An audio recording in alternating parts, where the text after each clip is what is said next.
What I'm doing is not sustainable and can't go on forever for several reasons. The truth is, in the past year, I've been doing substantially more work than ever, to the point where you start to lose focus of what's important. Like what's behind me, the sounds you hear, the rushing water, the fun of travel, meeting new people, experiencing new things.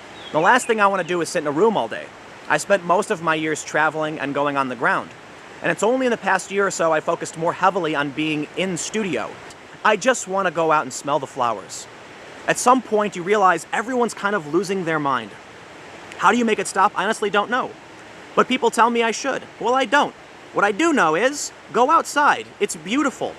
Springtime is here. I'm gonna get in my van, I'm gonna go talk to real people, and I'm gonna do my best on this channel to focus on news and travel. So while I'll be doing travel videos, it's gonna be news focused. We're gonna be driving to places where things are happening. And we're gonna do kind of like a vlog around news issues, kind of like what I was doing when we started with Sweden. So, Tim Pool's announcement that he quit. I was excited to see that when it first popped up. I was really touched by that. I had been following Tim loosely for a few months, and to see him come out and really share the importance of living a life of connection and living a life of meaning. I remember him talking somewhere about not being worried about getting banned, because if he got banned from all of this, it seemed like his sub-personality that is just a hippie, lazy skateboarder wanted to come out. And he said something like, if I found out I was banned right now, I would just jump in the car, leave all this stress behind, drive to the nearest skate park, grab an acoustic guitar, and start hanging out and sharing hugs with people. And I thought that was both sad and beautiful.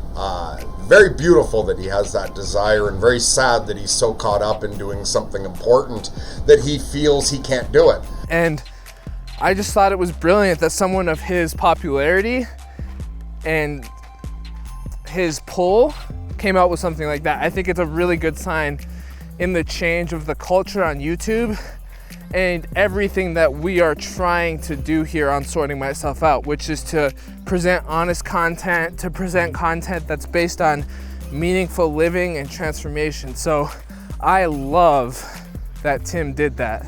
I remember, I think, him saying that he will never be able to, that he couldn't quit what he's doing now, that he would have to get banned to stop doing it. So when I saw the announcement that he quit, I thought, good for you. Not that I don't like Tim Pool. I very much enjoy his content, although a lot of it's far too political and focused on culture wars, things that I'm not interested in spending a lot of time listening to. But when I am curious to catch up on things, I enjoy hearing it from Tim Pool more than the average place. So I do appreciate his content, but I really appreciate him as a human being. I hope Tim watches this video someday. I'd love to talk to him on our podcast because I just think it's brilliant what he's doing, and it would be great to have him on Sorting Myself Out sometime. You know what, maybe he should do an investigative report on silent retreats, because I would love to see Tim Pool unplug for a decent amount of time and have a chance to just connect to his full self and experience being. I think that's a really important thing, that people are unplugging from the crazy chaos of the intense social media world and connecting to nature, just like Tim was talking about, being connected to nature and really finding a peace of mind. Instead of always being so caught up reporting everything to us. So, turns out he didn't really quit. That was just clickbait, which, fair enough. He deserves his clicks, and the video overall was interesting. So rather than quitting, he's really restructuring things and trying to see how he can live a more fulfilling life at the same time as, I think it's excellent, he's looking for ways to improve the format of news itself. So good for you, Tim, and we love that. That's absolutely amazing. But anyway, I hope that whatever Tim Pool does reorganizing everything works out well, both for him and for his viewers and other employees. I wish them all the best with all their future endeavors.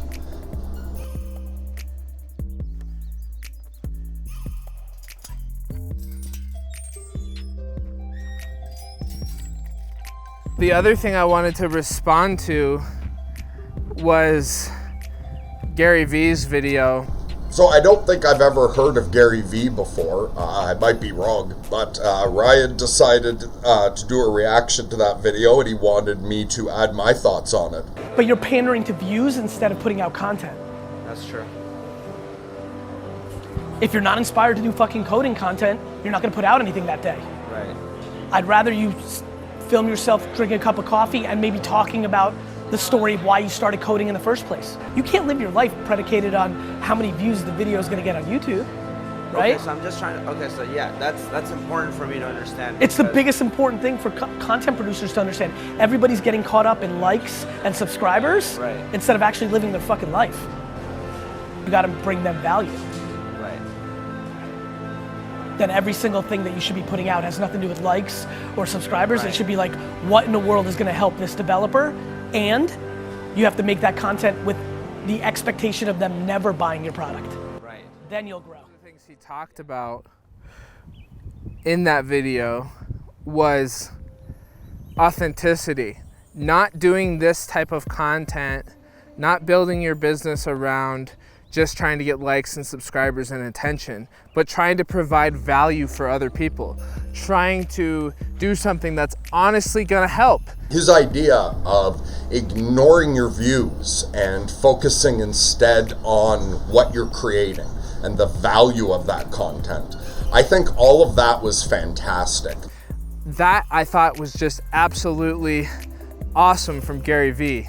I wasn't expecting him to come out like that, but really a lot of his content lately has been all about love, has been all about doing what makes you feel most connected and not doing it for attention, but doing it because it's who you are.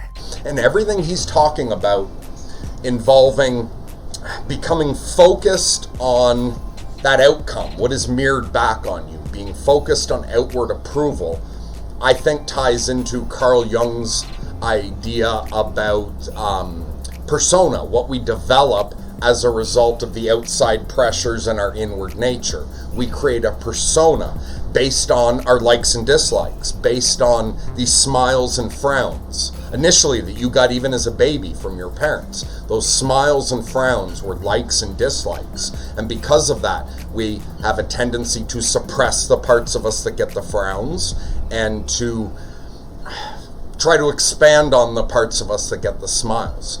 Unfortunately, both in the digital world and in the real world, the feedback you're getting isn't always what's best for you. And if we can instead focus on our individual self, who do I really want to be? Provide meaningful content, provide value, provide something that hopefully is going to make people feel connected, or at least give them some inspiration or give them some meaning in their lives, and then the chips fall where they may. And I do indeed love making videos. I love the feeling of being on a video. I love the creativity that goes into thinking it up, and I love the opportunity to make a difference in someone's life and express what I'm learning in my life. What content do I really want to be creating? What if I wasn't going to focus on the likes and dislikes, and instead I was going to focus on creating something meaningful and powerful to me? I just think that's a better way to live in general. Doing YouTube, it is easy to get caught up in wanting people to like it, wanting to get the views, wanting to get the success, wanting to get the attention. Of course, it's only human to have that desire. It's only human to want that, but it shouldn't be the first priority. Our digital media really allows us to express the shadow parts of ourselves that we don't have integrated. And if we're going to guide ourselves by the worst of people that they're expressing online, I don't imagine that will take us somewhere beautiful.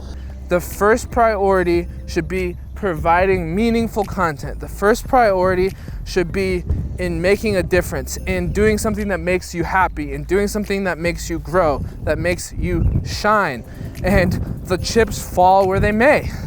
That's sweet, Gary Vee. Thank you for that. Instead, Focus on how the content you're creating affects your soul, whether you're creating content or not, because you are content in the world. So we're all creating content, and we should all keep in mind how we react on a deep, gut, emotional, how our full inner self is experiencing the content we're creating, as opposed to just focusing on the smiles and frowns.